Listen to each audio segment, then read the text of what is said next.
अस्सलाम वालेकुम व्यूअर्स। इस वीडियो में हम राउटिंग इंफॉर्मेशन प्रोटोकॉल की लैब करेंगे और हमारे पास टोपोलॉजी में 3 राउटर्स हैं, R1, R2 और R3, और हमारे पास 2 सिस्टम हैं, PC1 और PC2। इस टोपोलॉजी में हमने जो नेटवर्क यूज़ किए हैं उनमें हमारे पास PC1 और R1 के दरमियान नेटवर्क है 192.168.5.0/24। R1 और R2 के दरमियान नेटवर्क है 10.1.1.0/30। R2 और R3 के दरमियान नेटवर्क है 10.2.2.0/30, जबकि R3 और PC2 के दरमियान नेटवर्क है 172.168.1.0/24। अब इनकी कॉन्फ़िगरेशन जो है वो हम बेसिक कॉन्फ़िगरेशन कर चुके हैं, जो हमारे पास इन रेड जो बॉक्सेस हैं इसमें ये कॉन्फ़िगरेशन मेंशन्ड है। PC1 जो कि हमारे पास VPC1 है, इसकी कॉन्फ़िगरेशन हम कर चुके हैं। R1 की इंटरफेसेस की हम कॉन्फ़िगरेशन कर चुके हैं, फास्ट इथरनेट 0/0 और फास्ट इथरनेट 0/1, दोनों पोर्ट्स की कॉन्फ़िगरेशन हम कर चुके हैं ऑलरेडी। R2 के केस में हम फास्ट इथरनेट 0/0 और 0/1 दोनों इंटरफेसेस की कॉन्फ़िगरेशन कर चुके हैं, और इसी तरह R3 के केस में भी हम दोनों इंटरफेसेस की कॉन्फ़िगरेशन कर चुके हैं। PC2 हमारे पास एक VPCS है जिसकी हम कॉन्फ़िगरेशन कर चुके हैं, और ये कमांड्स इन रेड्स बॉक्सेस में मेंशन है एज इट जो हमने इनकी कॉन्फ़िगरेशन की है। तो इसमें अब हम रिप की कॉन्फ़िगरेशन हमने करनी है। रिप को अंडरस्टैंड करने के लिए हम सबसे पहले R1 पे रिप को अनेबल करेंगे। हम रिप वर्जन 2 यहाँ पे यूज़ करेंगे और हम देन नेटवर्क इसमें एडवर्टाइज करेंगे, और नेटवर्क एडवर्टाइज करने से पहले हम रिप अनेबल करेंगे R1 और R2 के दरमियान।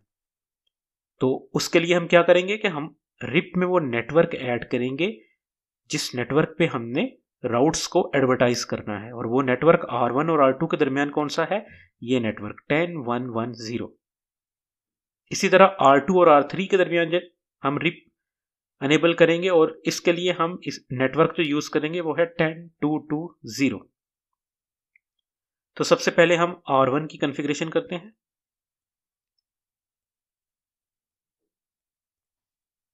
तो ये हम R1 की कंसोल में आ चुके हैं।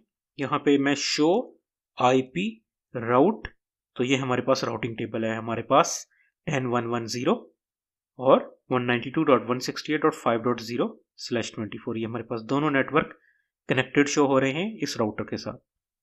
अब इस राउटर R1 के पास PC2 के नेटवर्क का राउट मौजूद नहीं है, जो कि है 172.168.1.0/24। और इसी तरह अगर आप देखें R1 के पास एक और नेटवर्क मौजूद नहीं है जो इस टोपोलॉजी में R2 और R3 के दरमियान कॉन्फ़िगर्ड है 10.2.2.0/30। तो ये दोनों राउट्स जो हैं R1 के पास मौजूद नहीं है। तो अब हम R1 के ऊपर रिप अनेबल करते हैं, राउटर रिप। देन हम वर्जन मेंशन करेंगे, वर्जन 2, और अब हम इसमें नेटवर्क कॉन्फ़िगर करेंगे। हम नेटवर्क की कमांड देंगे, नेटवर्क, और हमारे पास नेटवर्क है 10.1.1.0, एंटर। अब हमने क्या किया, हमने R1 पे रिप को अनेबल कर दिया, वर्जन 2 यूज किया हमने, और हमने इसमें नेटवर्क ऐड कर दिया 10.1.1.0। और इससे क्या होगा कि ये राउटर इस राउटर R1 पे रिप अनेबल हो जाएगा, और किस इंटरफेस की तरफ, फास्ट इथरनेट 0/0 की तरफ, क्योंकि हमने वो नेटवर्क इसमें एंटर किया है 10.1.1.0 जो कि इस इंटरफेस पे कॉन्फ़िगर्ड है। तो अब इतनी कॉन्फ़िगरेशन करने से अगर हम इस राउटर का दोबारा राउट देखें तो आप देखेंगे कि हमारे पास अभी तक कोई राउट इस राउटिंग टेबल में नहीं आया, क्योंकि हमने बाकी राउटर्स पे अभी रिप अनेबल नहीं किया। इस राउटर पे अब हम शो IP रिप डेटाबेस, इस कमांड से इसका हम रिप डेटाबेस देख रहे हैं। तो रिप डेटाबेस में अब हमारे पास ये नेटवर्क शो हो रहा है। हमने इसमें नेटवर्क कौन सा ऐड किया था, 10 का नेटवर्क। तो हमने वो 10 का नेटवर्क ऐड किया है। तो ये देखें रिप जो है ये bye default auto summary use करता है। तो ऑटो समराइजेशन के थ्रू इसने उस नेटवर्क को, चूंकि ये क्लास ए का नेटवर्क है, पहला ऑक्टेट 10 है क्लास ए का, तो इसने /8 के साथ इसको as a auto summary route add कर लिया है। और चूंकि वो नेटवर्क जो उस पर डायरेक्टली कनेक्टेड है, इस नेटवर्क में से जो हमने ऐड किया है वो 10.1.1.0/30 है, तो इस राउटर ने उसको एज ए डायरेक्टली कनेक्टेड भी अपने राउटिंग इंफॉर्मेशन डेटाबेस में ऐड कर लिया है। तो ये इसका डेटाबेस बन चुका है रिप का। अब अगर हम किसी दूसरे राउटर को इंफॉर्मेशन भेजेंगे तो ये राउटर इन इंफॉर्मेशन को भेजेगा। जो राउटिंग प्रोटोकॉल है रिप, उसका जो डेटाबेस है उसमें जो राउट होंगे, इन राउट्स को वो दूसरे राउटर्स को भेजेगा। लेकिन यहां पे हम 3 राउटर्स यूज कर रहे हैं, तो यहां पे एक चीज ट्रिकी होगी जिसको हम अंडरस्टैंड करेंगे। तो इसमें अब हम नेटवर्क ऐड करते हैं, वो नेटवर्क जो हमने एडवर्टाइज करना और वो है 192.168.5.0/24। तो हम राउटर रिप में नेटवर्क ऐड करते हैं, नेटवर्क 192.168.5.0। तो हमने ये नेटवर्क ऐड कर दिया। हम शो आईपी रिप डेटाबेस अगर करें तो आप देखें इसमें अब 5 वाला नेटवर्क भी ऐड हो चुका है। अब चूंकि ये क्लास सी का नेटवर्क है, 192 पहला ऑक्टेट क्लास सी से बिलोंग करता है, तो क्लास सी का बाय डिफॉल्ट जो नेट आईडी होता है /24 होता है। तो ऑटो समरी के थ्रू वो /24 के साथ ही ऐड हुआ, जबकि वो डायरेक्टली कनेक्टेड भी है, तो उसने अपने पास ये इंफॉर्मेशन ऐड कर ली राउटिंग इंफॉर्मेशन प्रोटोकॉल डेटाबेस में। अब हम जब इस राउटर का किसी दूसरे राउटर के साथ ये रिप चलाएंगे तो ये राउटर्स इन इंफॉर्मेशन को दूसरे राउटर्स को भेजेगा, इनमें से इंफॉर्मेशन को उठाएगा। और चूंकि हमने कॉन्फ़िगरेशन जो है वो बाय डिफॉल्ट पे यूज कर रहे हैं, मींस हमने इसमें नो ऑटो समरी यूज नहीं किया और बाय डिफॉल्ट ये ऑटो समरी ही यूज करता है। तो इंफॉर्मेशन जो आगे राउटिंग इंफॉर्मेशन प्रोटोकॉल के थ्रू सेंड होंगी वो ये सेंड होंगी 10.0.0/8 और 192.168.5.0/24। ये जिनके आगे ऑटो समरी मेंशन है, ये कॉन्फ़िगरेशन आगे जाएंगे। अब यहां ऑटो समरी से क्या मुराद है? अगर मैं शो रनिंग कॉन्फ़िगरेशन करूं और मैं रिप की कॉन्फ़िगरेशन देखूं तो आप यहां देखेंगे कि ये हमारे रिप की कॉन्फ़िगरेशन है और बाय डिफॉल्ट इस पे ऑटो समरी इनेबल है। ऑटो समरी में क्या होगा कि ये डिफरेंट मिलते जुलते राउट्स को कंबाइन करके एक बड़ा नेटवर्क बनाएगा, उसको समराइज कर देगा। और मोस्टली रिप क्या करता है, ये क्लास फुल बना देता है उनको। फॉर एग्जाम्पल आपने देखा होगा हमने 10 के नेटवर्क की कमांड की एंटर की थी 10.1.1.0, लेकिन इसने देखें ऐड क्या किया 10.0.0.0। और इसी तरह इसने ऑटो समरी के थ्रू इसी को अपने डेटाबेस में ऐड किया /8 के साथ। इसी तरह 192.168.5.0 ये /24 का नेटवर्क था, तो ऑटो समरी के थ्रू इसने, अगर हम शो आईपी रिप डेटाबेस दोबारा करें तो हम देख सकते हैं कि इसने ऑटो समरी के थ्रू क्लास सी को /24 के साथ और क्लास ए को /8 के साथ अपने पास ऐड किया है। और इन राउट्स को, चूंकि ये राउट्स डायरेक्टली कनेक्टेड हैं इस राउटर पे, तो शो आईपी राउट अगर हम करेंगे तो राउटिंग टेबल में इसने इन राउट्स को ऐड नहीं करना। और उसकी रीजन क्योंकि ये इसके साथ डायरेक्टली कनेक्टेड हैं, और जो डायरेक्टली कनेक्टेड राउट्स होते हैं उनकी प्रायोरिटी जो है वो ज्यादा होती है। डायरेक्टली कनेक्टेड राउट्स की सिस्को के केस में प्रायोरिटी 0 है। 0 मीन्स वो डायरेक्टली कनेक्टेड हैं और उनकी हाई प्रायोरिटी है, 0 और 1। तो अब हम कॉन्फ़िगरेशन करते हैं राउटर 2 की। अब हमने राउटर 2 की कॉन्फ़िगरेशन के लिए सबसे पहले जो नेटवर्क ऐड करना है वो है 10.1.1.0। तो जैसे ही हम ये नेटवर्क ऐड करेंगे तो वो इंफॉर्मेशन जो राउटर R1 सेंड कर रहा है वो R2 के पास रिसीव होना शुरू हो जाएगी। तो हम R2 को ओपन करते हैं, ये हमारे पास R2 की कंसोल ओपन होगी।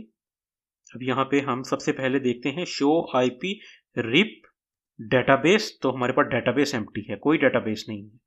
और शो आईपी राउट, तो हमारे पास राउटिंग टेबल में सिर्फ डायरेक्टली कनेक्टेड राउट शो हो रहे हैं।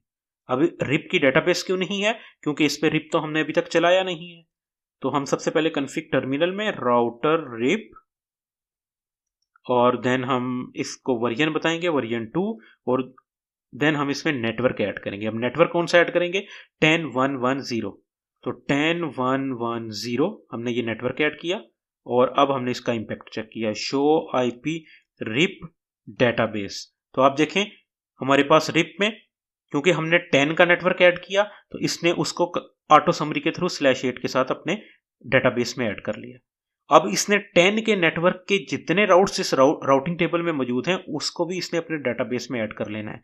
तो इसने देखें 10110/30 को और 10220/30 को अपने पास ऐड कर लिया। 10 के नेटवर्क का /8 से जो भी बिलोंग करेगा उसको ये अपने रिप डेटाबेस में एंटर कर लेगा, और इसको राउटिंग इंफॉर्मेशन प्रोटोकॉल के थ्रू 192.168.5.0/24 का नेटवर्क मिल रहा है, जिसका नेक्स्ट हॉप है 10111, और उसका एडमिनिस्ट्रेटिव डिस्टेंस की वैल्यू है, या मैट्रिक की वैल्यू 1 है। 1 मीन्स कि ये 1 हॉप अवे है। तो अगर हम शो आईपी राउट करें तो राउटिंग टेबल में आप देख सकते हैं कि हमारे पास ये राउट ऐड हो चुका है 192.168.5.0/24, और ये नेटवर्क की एडमिनिस्ट्रेटिव डिस्टेंस की वैल्यू 120 है और इसकी मैट्रिक वैल्यू 1 है, मीन्स ये 1 हॉप अवे है। इसके साथ जो डायरेक्टली कनेक्टेड राउटर है, ये नेटवर्क उसकी तरफ से हमारे पास आ रहा है, और अगर एक्चुअल में देखा जाए तो ऐसा ही है। राउटर R1 के साथ ये डायरेक्टली कनेक्टेड है, R1 ने इसको R2 के पास भेजा तो R2 ने इसे अपने पास मैट्रिक वैल्यू 1 के साथ ऐड किया।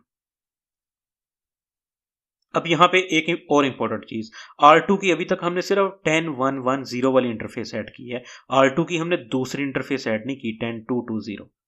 तो राउटर R2 और R3 के दरमियान अगर हमने राउटिंग इंफॉर्मेशन प्रोटोकॉल को रन करना है कि राउटर R2 राउट्स को भेजे R3 को, तो हमें राउटर 2 की वो इंटरफेस जो राउटर 3 के साथ कनेक्टेड है उसका नेटवर्क भी राउटिंग रिप में ऐड करना होगा। अदरवाइज राउटर 2 और राउटर 3 के दरमियान राउट्स एक्सचेंज नहीं होंगे रिप के थ्रू। तो हम राउटर रिप में जाएंगे और यहां पे अब नेटवर्क ऐड करेंगे 10220, वो राउट जो R2 और R3 के दरमियान कनेक्टेड है, ताकि R2 इंफॉर्मेशन R3 को भेजे। लेकिन यहाँ पे अंडरस्टैंड करने की एक चीज और है, और वो ये है कि जैसे ही मैंने ये नेटवर्क राउटर R2 पे ऐड किया तो राउटर R2 और R1 के दरमियान भी तो राउटिंग इंफॉर्मेशन प्रोटोकॉल रन हो रहा है। तो राउटर R2 क्या करेगा, इस 10220/30 के नेटवर्क को एडवर्टाइज करेगा रिप के थ्रू R1 को, तो R1 के पास ये राउट ऐड हो जाएगा। तो मैंने ये नेटवर्क यहाँ पे अभी R1 के पास ये राउट नहीं आ रहा होगा। जैसे ही मैं इस नेटवर्क को R2 पे ऐड करूंगा, मैंने R2 पे ऐड कर दिया, और मेरे पास ये शो आईपी रिप डेटाबेस में ये 2 का नेटवर्क जो है ये डायरेक्टली कनेक्टेड है। और शो आईपी राउट करूं मैं तो हमारे पास राउटर ए की तरफ से 192 वाला नेटवर्क रिसीव हो रहा है। अब अगर मैं राउटर R1 की कॉन्फ़िगरेशन देखूं तो इस केस में शो आईपी राउट आप देखेंगे कि हमारे पास ये 10220 का नेटवर्क भी राउटिंग इंफॉर्मेशन प्रोटोकॉल के थ्रू रिसीव हो रहा है। R मींस रिप, और इसकी एडी वैल्यू एडमिनिस्ट्रेटिव डिस्टेंस की वैल्यू 120, और ये 1 हॉप अवे है, और ये कहां से मिल रहा है 10112 से। तो इसका मतलब ये हुआ कि R2 ने इस नेटवर्क को 10220/30 के नेटवर्क को राउटिंग इंफॉर्मेशन प्रोटोकॉल के थ्रू R1 को भी वापस भेजा, क्योंकि R2 और R1 के दरमियान ये राउटिंग इंफॉर्मेशन प्रोटोकॉल चल रहा है, तो उसके थ्रू इसने R1 को भेजा और R1 ने इसको अपने राउटिंग टेबल में ऐड कर लिया। अब यहाँ पे एक इंपॉर्टेंट चीज, अगर आप देखें तो ये राउट /8 के साथ ऐड नहीं हुआ, ये राउट /30 के साथ ऐड हुआ है। इट मींस कि ये क्लास लेस है।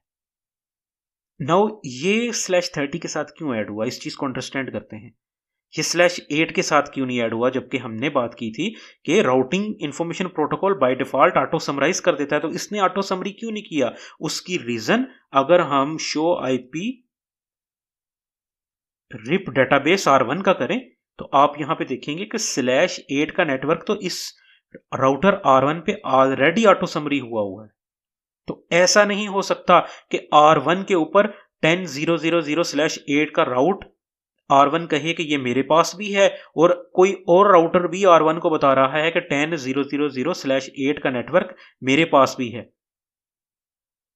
तो R1 जो है ये 10.0.0.0/8 ऑटो समरी ये R1 के केस में हुआ था और उसने अपने पास ये नेटवर्क डायरेक्टली कनेक्टेड ऐड कर लिया था। अब इस 10.0.0/8 के नेटवर्क में से ये जो 10.2.20/30 का नेटवर्क है ये R2 एडवर्टाइज कर रहा है और हमने रिप वेरिएंट 2 का पढ़ा था कि ये क्लास लेस है। तो इस वजह से ये /30 के साथ ही राउटिंग टेबल में ऐड हो जाएगा क्योंकि /8 वाला राउटर R1 का अपना राउट है जो राउटर R1 ने ऑटो समराइज किया है।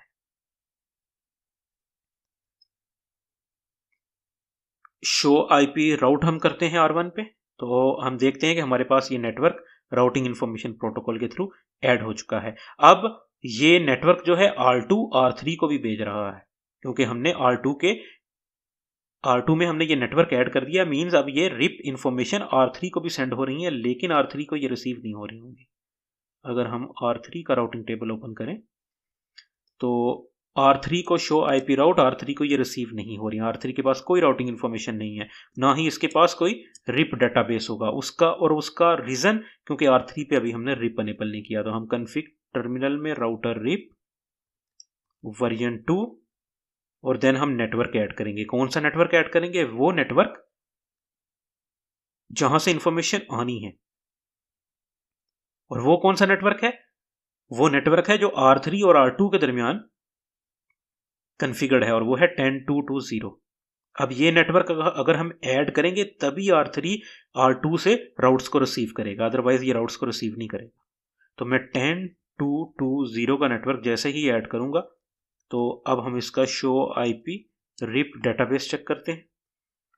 तो आप देखें /8 के साथ इसने R3 ने अपने पास इसको ऑटो समराइज कर दिया कि क्योंकि हमने 10 का नेटवर्क ऐड किया तो 10 क्लास ए का और क्लास ए का नेट आईडी /8 तो उसने अपने पास इसको ऑटो समराइज कर दिया। और R3 के पास जो नेटवर्क हमने ऐड किया उसको उसने डायरेक्टली कनेक्टेड को भी अपने रिप डेटाबेस में शो करवा दिया। अब अगर मैं शो आईपी राउट करूं तो आप देख सकते हैं कि मेरे पास ये 5 का नेटवर्क यहां पे रिसीव हो रहा है। और इसको अगर फर्दर देखें तो ये 120 एडी वैल्यू और अब मैट्रिक वैल्यू 2। अब मैट्रिक वैल्यू 2 कैसे कि ये कनेक्टेड था R1 के साथ, R1 ने जब इसको R2 को भेजा तो मैट्रिक वैल्यू 1 होगी और R2 ने इसको R3 को भेजा तो मैट्रिक वैल्यू इसकी 2 हो गई। तो इस तरह वो राउट अब R3 के पास जो रिसीव हुआ वो मैट्रिक वैल्यू 2 के साथ रिसीव हुआ और R2 अब ये समझ रहा है कि 2 वैल्यू से मुराद कि ये नेटवर्क जो है मेरे से 2 हॉप अवे है, 2 हॉप अवे है और मेरे साथ डायरेक्टली कनेक्टेड राउट जो नेक्स्ट हॉप है वो ये है 10.2.2.1।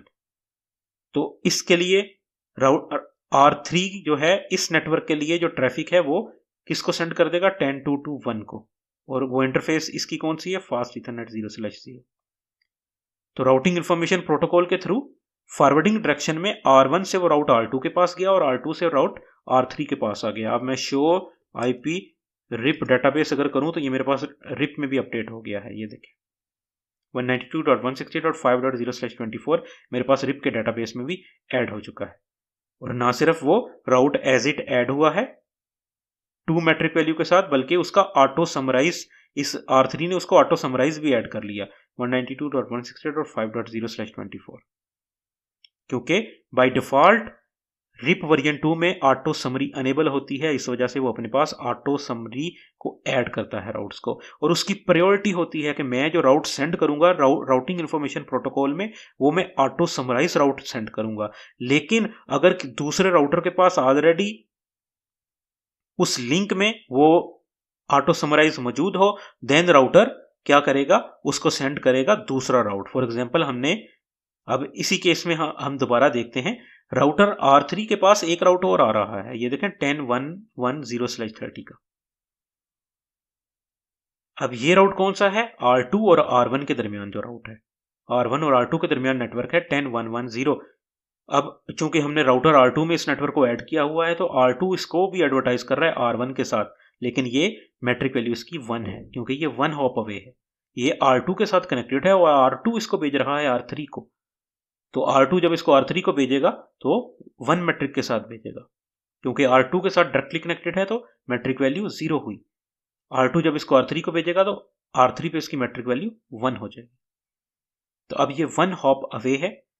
और ये /30 के साथ क्यों ऐड है? क्योंकि R3 और R2 के दरमियान जो डायरेक्टली कनेक्टेड इंटरफेसिस हैं उसके ऊपर जो नेटवर्क कॉन्फ़िगर्ड है वो 10 का है, अब वो /8 का है। तो इट मींस के R3 ने अपने पास ऑटो समरी में ऑलरेडी /8 के साथ नेटवर्क ऐड कर लिया है। अब R3 को कोई ये नहीं बताएगा कि /8 के साथ तुम एक और ऐड कर लो और उसे मेरी तरफ रीडायरेक्ट कर देना सारे ट्रैफिक को, नहीं। चूंकि रिप वर्जन 2 क्लास लेस है तो अब वो राउट जो ऐड होगा वो एज इट क्लास लेस के साथ /30 के साथ ऐड होगा, जो कि हमने देखा यहाँ पे अब /30 के साथ ऐड हो रहा है। अगर R3 और R2 के दरमियान हम 10 का नेटवर्क यूज ना करते बल्कि कोई और नेटवर्क यूज करते, तब अगर R2 R3 को 10 के नेटवर्क की इंफॉर्मेशन भेजता तो वो देन /8 के साथ ऐड होनी थी। अब हमारे पास R3 के केस में हमारे पास राउट्स जो हैं फॉरवर्डिंग डायरेक्शन में R3 पे रिसीव तो होंगे हैं, लेकिन अभी तक हमने 172.16.1.0/24 नेटवर्क को ऐड नहीं किया। R3 में हमने इसे ऐड नहीं किया। R3 पे ये नेटवर्क डायरेक्टली कनेक्टेड है। शो आईपी राउट अगर मैं करूं तो आप देखें कि R3 पे ये डायरेक्टली कनेक्टेड है और ये नेटवर्क अभी तक R3 के रिप डाटाबेस में नहीं है। शो आईपी रिप डाटाबेस 172 का नेटवर्क R3 के रिप डाटाबेस में नहीं है। इसी वजह से ये राउट जो है ये ना R2 के पास रिसीव हो रहा है। R2 का अगर मैं शो आईपी रिप डाटाबेस करूं तो देखें इसमें 172 का कोई नेटवर्क नहीं है और ना ही शो आईपी राउटिंग टेबल में भी 172 का नेटवर्क ऐड नहीं होगा, क्योंकि R3 उसको भेज ही नहीं रहा। R3 को हमने बताया ही नहीं है। इसी तरह R1 पे भी ये राउट मौजूद नहीं होगा। शो आईपी रिप डाटाबेस आप देखें 172 का नेटवर्क नहीं है यहाँ। और इसी तरह शो आईपी राउटिंग टेबल में भी ऐड नहीं होगा। जब वो रिसीव ही नहीं हो रहा तो राउटिंग टेबल में वो क्यों ऐड हो? अब जैसे ही हम इस नेटवर्क को R3 के रिप इंफॉर्मेशन में ऐड करेंगे, राउटिंग डेटाबेस में ऐड करेंगे, R3 के साथ ये डायरेक्टली कनेक्टेड है तो R3 इसको R2 को भेजेगा मैट्रिक वैल्यू 1 के साथ और R2 इसको भेजेगा R1 के साथ मैट्रिक वैल्यू 2 के साथ। तो अब हम इसको ऐड करते हैं और दोबारा से इसका इंपैक्ट चेक करते हैं। तो मैं राउटर रिप यहां नेटवर्क ऐड कर रहा हूं 172.16.1.0। तो जैसे ही मैंने ये नेटवर्क ऐड किया शो आईपी रिप डेटाबेस, तो आप देखें रिप के डेटाबेस में वो नेटवर्क ऐड हो गया। और ये देखें ऑटो समरी के थ्रू वो चूंकि 172 क्लास बी का है तो /16 के साथ ऑटो समरी के थ्रू ऐड हो गया और उसने जो डायरेक्टली कनेक्टेड है वो भी अपने साथ राउटिंग टेबल में ऐड कर लिया। अब R3 और R2 के दरमियान नेटवर्क 10 का है, तो जब इस 10 के नेटवर्क पे ये राउट भेजेगा 172 का तो ये ऑटो समरी के साथ भेजेगा, क्योंकि bye default auto summary enable है। तो /16 के साथ ये R2 पे रिसीव होगा। तो अब हम R2 का अगर राउटिंग टेबल देखें और मैट्रिक वैल्यू 1 होगी। शो आईपी रिप डेटाबेस, तो आप देखें हमारे पास 172 का नेटवर्क ये देखें /16 के साथ ऐड हो रहा है और उसकी मैट्रिक वैल्यू 1 है। और नेक्स्ट हॉप अगला राउटर R3 जो है 10222, तो 10222 जो है हमारे पास है R3 के इंटरफेस पे मैट्रिक वैल्यू 1 के साथ। और अब इसी तरह R2 भी इसको /16 के साथ ही R1 के पास भेज रहा होगा। तो R1 के पास भी ये शो आईपी रिप डेटाबेस, तो आप देखें /16 के साथ वो नेटवर्क आ रहा है। अब यहां पे मैट्रिक वैल्यू देखें 2 हो गई है, क्योंकि R3 के साथ डायरेक्टली कनेक्टेड था तो मैट्रिक वैल्यू 0, R3 ने R2 को भेजा मैट्रिक वैल्यू 1, R2 ने R1 को भेजा मैट्रिक वैल्यू 2। तो इस तरह 2 मैट्रिक वैल्यू के साथ ये नेटवर्क ऑटो समरी के थ्रू ऐड हो गया है, और नेक्स्ट हॉप अब इस केस में हमारा 10112 है। मीन्स ये हमारे पास R2 का आईडी है। मीन्स R2 ट्रैफिक को R1 जो है वो इस नेटवर्क के लिए ट्रैफिक को 172.16.0.0/16 के लिए ये ट्रैफिक को किसको फॉरवर्ड कर देगा, R2 को। तो अब ये राउट जो है show IP route routing table में भी ऐड हो गया होगा। ये देखें राउटिंग टेबल में भी ये ऐड हो गया है /16 के साथ। 120 राउटिंग रिप इंफॉर्मेशन की ये एडमिनिस्ट्रेटिव डिस्टेंस की वैल्यू है, और हमारे पास जो मैट्रिक है वो वैल्यू 2 है। ये 2 हॉप अवे है। तो इस तरह अब हमारे पास रिप जो है तीनों राउटर्स पे अनेबल हो चुका है, और राउटिंग इंफॉर्मेशन प्रोटोकॉल के थ्रू ये राउट्स आपस में एक्सचेंज हो रहे हैं, और अब हम PC1 से PC2 को पिंग कर सकते हैं। तो ये मैं PC1 पे हूं, और यहां से अब PC2 का आईपी पिंग 172.16.1.2 और मैं माइनस प्रोटोकॉल 1 ICMP के लिए लगाता हूं, तो आप देखें मेरे पास ये पिंग हो रहा है। अब PC1 से PC2 को मैं सक्सेसफुली पिंग कर पा रहा हूं। इसी तरह PC2 से, ये मेरे पास PC2 है, तो PC2 से मैं ping 192.168.5.2 minus protocol ICMP 1 ICMP के लिए। तो ये देखें PC2 से रिटर्न PC1 को भी पिंग कर पा रहे हैं। तो इस तरह राउटिंग इंफॉर्मेशन प्रोटोकॉल के थ्रू हमने देखा कि हम दो सिस्टम्स के दरमियान, दो नेटवर्क्स के दरमियान हमने कम्युनिकेशन करवा दी। और एक चीज़ इंपॉर्टेंट याद रखें कि बाय डिफ़ॉल्ट रिप जो है वो ऑटो समरी यूज़ करता है, और ऑटो समरी जो है वो रिप के केस में वो बिहेव्स लाइक क्लासफुल, कि क्लासफुल का नेटवर्क जो है एडवर्टाइज होगा। अगर वो 172 है, क्लास बी का नेटवर्क है, तो वो /16 के साथ एडवर्टाइज होगा। 192 का है तो वो /24 के साथ एडवर्टाइज होगा, और अगर वो 10 का है तो /8 के साथ एडवर्टाइज होगा। लेकिन एक इंपॉर्टेंट चीज हमने देखी कि अगर दो राउटर्स के दरमियान वो नेटवर्क, लेट से वो हमने देखा ये क्लास ए का है, तो अब अगर हम कोई राउटर क्लास ए के नेटवर्क को एडवर्टाइज करेगा तो वो /8 के साथ नहीं करेगा, वो उसकी मुतलका वैल्यू /30 के साथ है तो /30 के साथ ही एडवर्टाइज करेगा, क्योंकि दोनों राउटर्स को /8 का पता है। R1 भी जो है वो /8 के साथ ऑटो समरी के थ्रू अपने पास ये ऐड करेगा, क्योंकि वो राउट R1 के पास भी है, R2 के पास भी है, तो वो भी /8 के साथ अपने पास ऑटो समरी के थ्रू ऐड करेगा। तो अब एक राउटर दूसरे राउटर को जब बताएगा कि /8 के साथ ये मेरे पास भी है, तो वो राउटर कहेगा ये तो मेरे पास भी /8 के साथ है, और तुम भी कह रहे हो मेरे पास /8 के साथ है। तो ये अगले राउटर से /8 की बजाय उसके रिप इंफॉर्मेशन में जो इंफॉर्मेशन है वो /30 के साथ ये R2 को फॉरवर्ड करेगा। ऑटो समरी को देन वो नहीं देखेगा, देन वो मुतलका जो उसके अंदर राउट होगा वो उसको भेजेगा। इस केस में /30 का है तो ये /30 का राउट R2 R3 को भेजेगा। इसी तरह ये /30 का जो 10.2.2.0/30 का राउट है, R2 इसको R1 को /30 के साथ ही भेजेगा, क्योंकि R1 और R2 के दरमियान 10 का नेटवर्क ही कन्फिगर्ड है। अगर ये R1 और R2 के दरमियान 10 का नेटवर्क कन्फिगर्ड ना होता, बल्कि कोई और नेटवर्क कन्फिगर्ड होता क्लास बी का या क्लास सी का, देन R2 ने 10 वाले नेटवर्क को जब एडवर्टाइज करना था R1 को, तो देन ये /8 के साथ एडवर्टाइज होना था।